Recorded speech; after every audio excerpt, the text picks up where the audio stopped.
आज आप लोगों को हम घर पर ही चना चाट रेसिपी बनाने का बहुत ही आसान तरीका बताएंगे। आप घर पर ही बहुत ही आसानी से बाजार जैसे चना चाट बना सकते हैं। तो चने को हमने एक रात पहले भिगो दिया था। चना हमारा अच्छे से भीग चुका है। इसके लिए हमने काला चना लिया है। आप काला चना ही लीजिए। अब देख लीजिए काला चना हमारा अच्छे से भीग चुका है। अब इसमें डालेंगे हम बारीक काटा हुआ एक प्याज हम बिल्कुल बारीक काट देंगे, उसको डालेंगे। अब इसमें डालेंगे एक बारीक काटा हुआ टमाटर, 1 से 2 आप डालेंगे हरी मिर्च बिल्कुल बारीक काट करके। अब इसमें डालेंगे थोड़ा सा हरा धनिया। अब डालेंगे इसमें हम थोड़ा सा नमक, काला नमक डालेंगे। आप सफ़ेद और काला दोनों मिलाकर डाल सकते हैं। 1 चम्मच डालेंगे इसमें हम चाट मसाला। अब इन सबको ना अच्छे से मिक्स कर देते हैं चना में।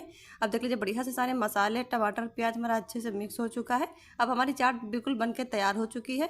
अब देख लीजिए कितनी बढ़िया चाट हमारी देखने में लग रही है। अब हमारी चाट बिल्कुल बनके तैयार हो चुकी है। बस लास्ट में अब इसमें हम डालेंगे आधा नींबू। तो नींबू डालना बहुत ही ज़रूरी है, क्योंकि बिना नींबू के ना चाट बिल्कुल अधूरी लगती है। तो आप आधा नींबू का रस इसमें डाल दीजिए। बस हमारी चना चाट रेसिपी बनके तैयार हो चुकी है।